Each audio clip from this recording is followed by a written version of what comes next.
Delhi to Leh flight की थी हमने। क्लासिक पहली बार छुई थी जीवन में, तभी तो टेंशन हो रही है भाई।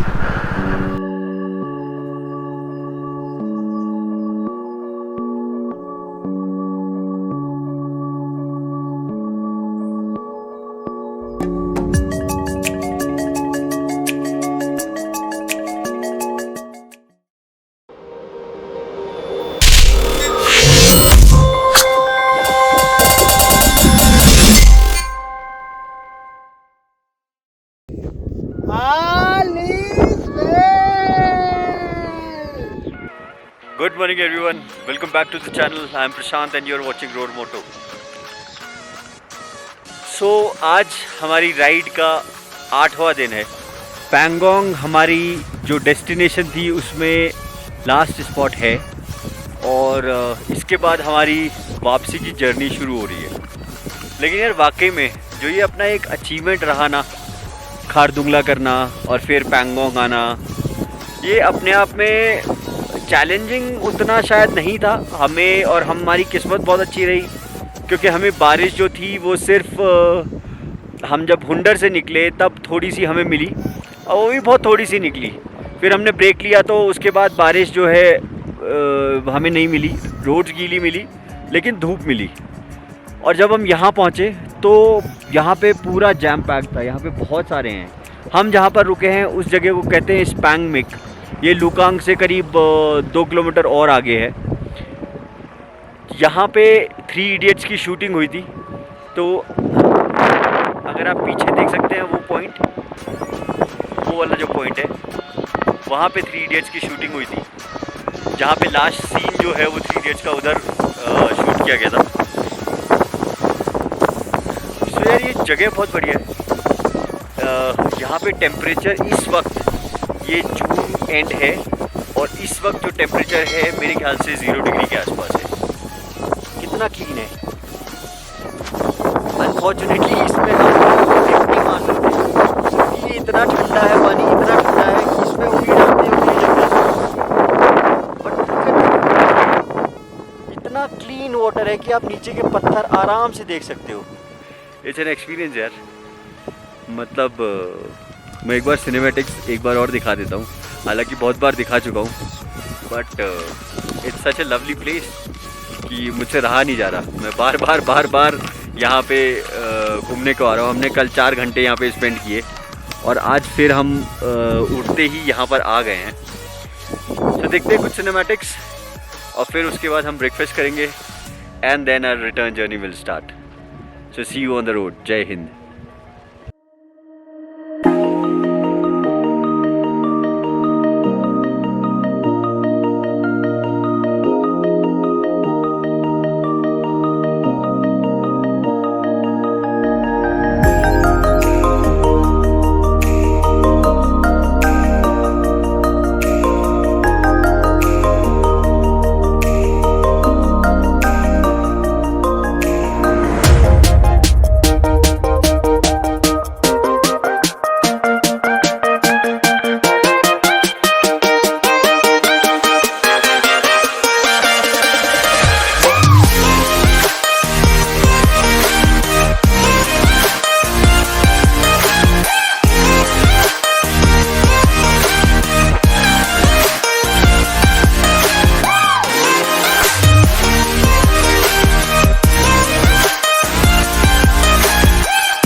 यार आज हमारी राइड का 8वां दिन शुरू हो चुका है and it is also the day when we are resuming our return journey.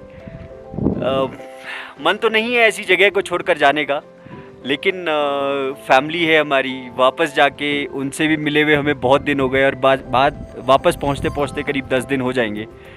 सो वो भी एक थोड़ा सा मन में है कि यार we are going back to the family एंड ये सब अच्छा लगता है, बहुत अच्छा लगता है।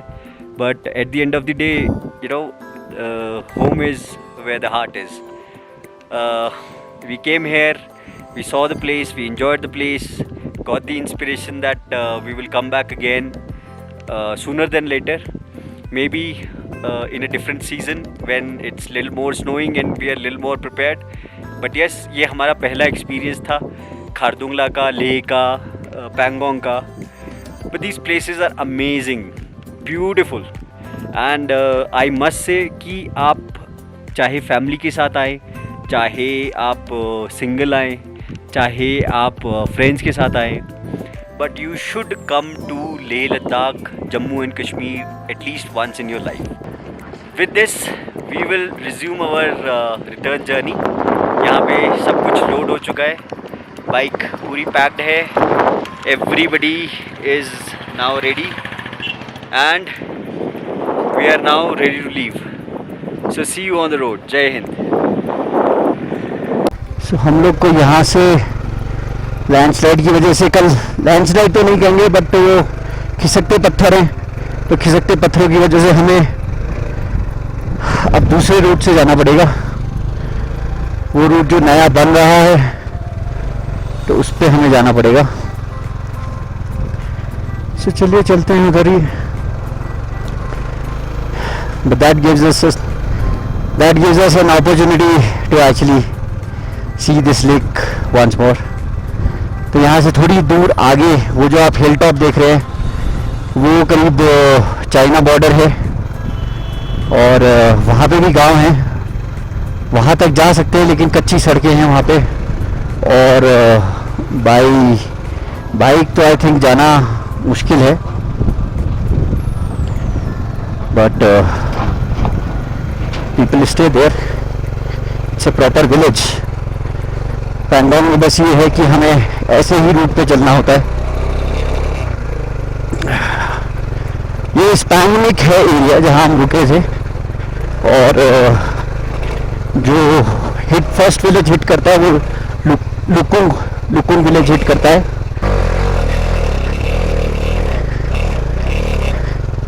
और देखिए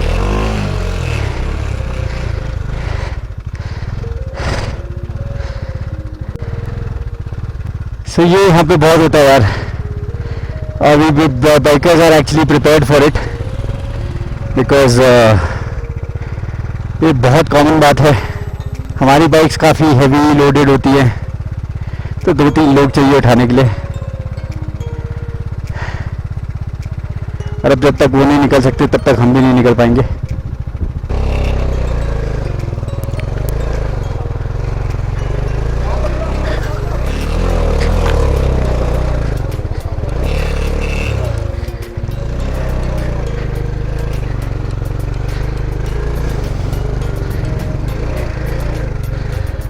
चलो भाई, तो दोस्तों की हेल्प से हम निकल गए.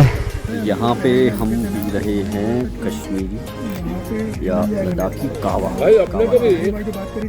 कावा ये बहुत अमेजिंग होती है, लेकिन कुछ स्पेसिफिक जगह पे अगर आप जाओगे तो उसमें ड्राई फ्रूट्स वगैरह भी डले होते हैं.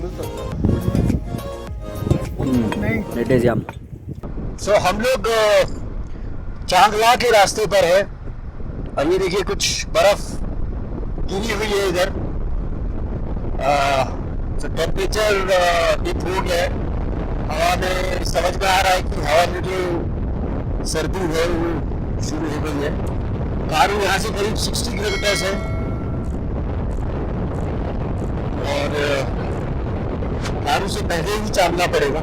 और एग्जैक्टली मुझे नहीं मालूम कि हम यहाँ से कितनी दूर पर चांदला पास पड़ेगा, लेकिन वहाँ पे भी हम श्योर ऑक्सीजन की तो कमी होगी. पैंगोंग में भी मैंने अपना और मनोज का ऑक्सीजन लेवल चेक किया था. इनफैक्ट दिनेश का भी ऑक्सीजन लेवल चेक किया था, और मनोज का ऑक्सीजन लेवल था करीब 70, मेरा भी 70, और सुबह मेरा 80 हो गया था, और दिनेश का था करीब 75. क्या हुआ, गाड़ी उठ रही है?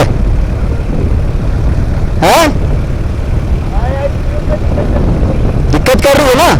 मेरी भी वही प्रॉब्लम हो रही है, उसकी भी प्रॉब्लम हो रही है.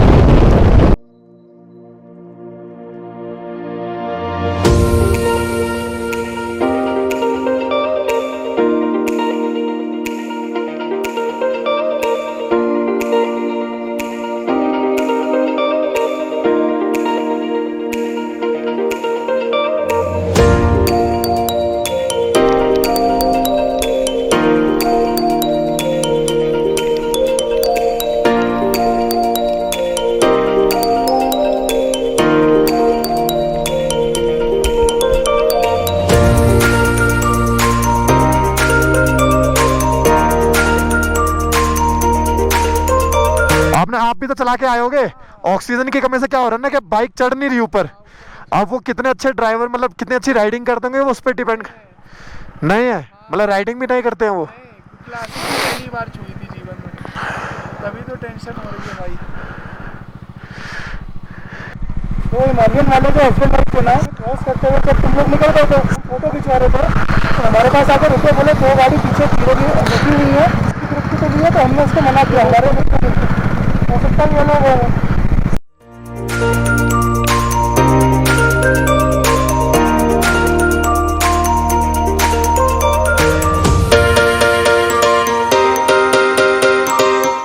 ये चांगला बाबा के नाम पे चांगला पास पड़ा है।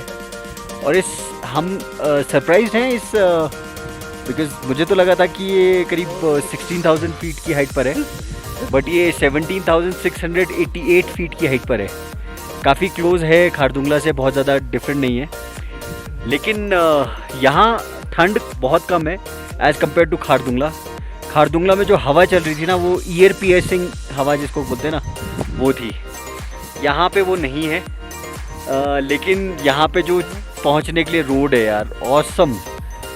मतलब for most of the people it would be awful because complete of road है, बहुत गंदी गंदी उसमें वाटर क्रॉसिंग भी है, पत्थर भी है, सब कुछ है। So if you are coming on this route, be prepared that you will encounter a very bad road. Be prepared to off-road. Make sure यहाँ पे आते आते आपकी बाइक जो है it will give up, कुछ ना कुछ throttle में प्रॉब्लम आएगी। So keep your rev high and oxygen level यहाँ पे काफ़ी कम है, so थोड़ा सा tiredness लगेगा, but it's a beautiful place and I think यहाँ पे खारदुंगला से कहीं ज़्यादा कम crowd है। So अभी हम बहुत ज़्यादा देर नहीं रुकेंगे, will just move from here and will try to reach either Sarchu और Manali, wherever is possible, wherever we can reach up to. So see you guys on the road. जय हिंद। सो ये चांगला पास के बाद एक जगह है जहाँ पे बहुत बड़ा जाम लगा हुआ है, और ये एक ऑल्टरनेट रूट है जिससे हम बाइकें निकाल रहे हैं। और बेचारे जो इनएक्सपीरियंस बाइकर्स हैं वो पीछे ही अटक गए हैं क्योंकि इनकी बाइक्स अटक गई हैं। तो अब मेरा टर्न है, और मेरे ख्याल से हमारे ग्रुप में सबसे नीची जो ग्राउंड क्लियरेंस वाली बाइक है वो मेरी है।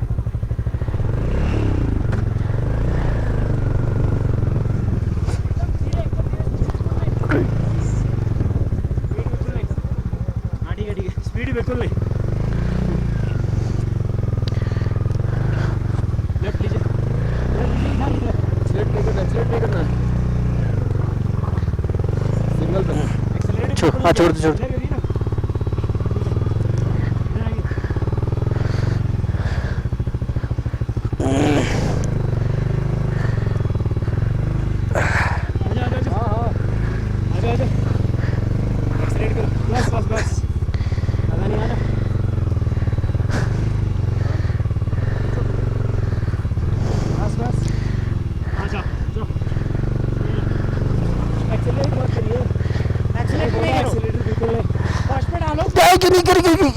पकड़ो कैसे पकड़े, फर्स्ट पे डालो, फर्स्ट पे है।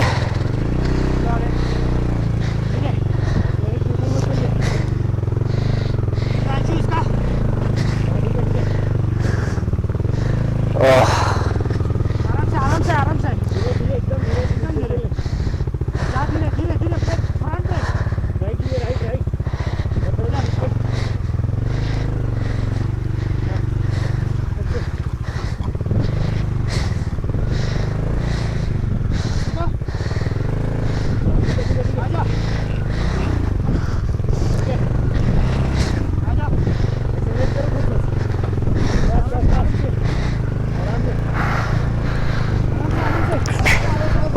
Right brake brake brake brake अरे हो गई,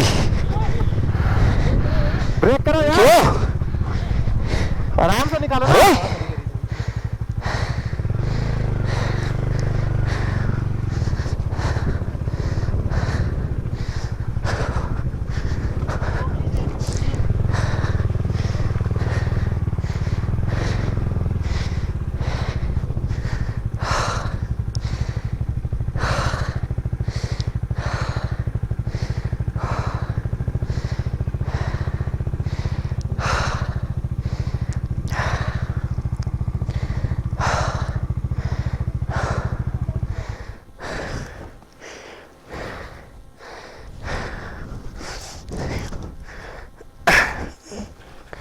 So that was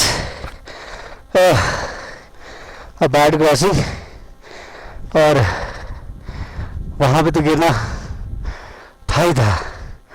अगर दोस्त लोगों की हेल्प नहीं होती तो गिरना था. सॉरी, इस वक्त ऑक्सीजन वैसे ही कम है तो सांस थोड़ी सी चढ़ रही है.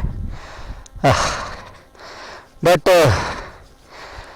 यही फ़ायदा होता है यार ग्रुप्स में आने का. साथ में लोग हो ना. और ये अगर हम 2 लोग होते तो शायद हम यहाँ का ट्राई नहीं करते. शायद फिर हम उस जाम में जाके ही लगते, क्योंकि वो आर्मी का कॉन्वॉय है और वहाँ पे शायद कुछ पत्थर वत्थर आए हुए होंगे रोड पे, इस वजह से सब बंद है. कारू से जो रोड हमें मिली वो बहुत ही अमेजिंग थी. लगभग स्ट्रेट और without a single pothole. ऐसा लग रहा था कि हम किसी रेस ट्रैक पर या एयर स्ट्रिप पर हैं. कारू से निकलकर हम बढ़ रहे थे रुमसी की तरफ. पैंगोंग से निकलते हुए हमने सोचा था कि सरचू पहुंचना है, लेकिन रास्ते में हमारा बहुत टाइम लग गया. खासकर हमें रास्ते में कुछ लोग मिले जो बाइकिंग का कोई एक्सपीरियंस ना होने के बाद भी लेह से बाइक रेंट पर लेकर निकल पड़े थे. उनको ना बाइक्स का आइडिया था, ना राइडिंग का एक्सपीरियंस, और ऐसे कम से कम 3 लोगों की हमने रुक के हेल्प करी, जिसकी वजह से हमारा सरचू पहुंचना तो इम्पॉसिबल हो गया था. और नया प्लान था पांग पहुंचकर हम रेस्ट करेंगे.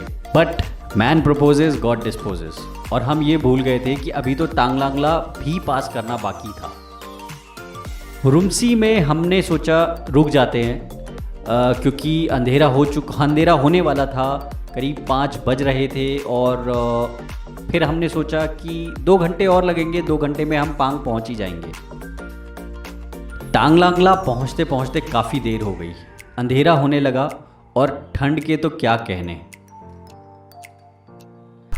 कैमरे से ले लिया मेरी, क्योंकि फोन से तो टच करना पड़ेगा, उतारना पड़ेंगे कैम. तो ठंडा क्यों लग रहा है? हाँ, -1 टेम्परेचर हो गया. कुछ फ़ोटोज़ लेना तो ज़रूरी था अपनी मेमोरीज़ के लिए, लेकिन हम वहाँ ज़्यादा देर रुकना नहीं चाहते थे और जल्द से जल्द निकलना चाहते थे.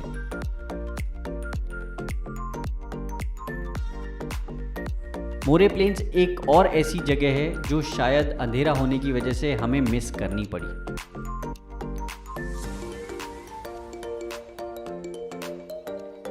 इस ट्रिप में हम कई इंपॉर्टेंट जगह मिस कर चुके थे, लेकिन वो एक इंसेंटिव बन गया था हमारे लिए दोबारा लद्दाख आने का.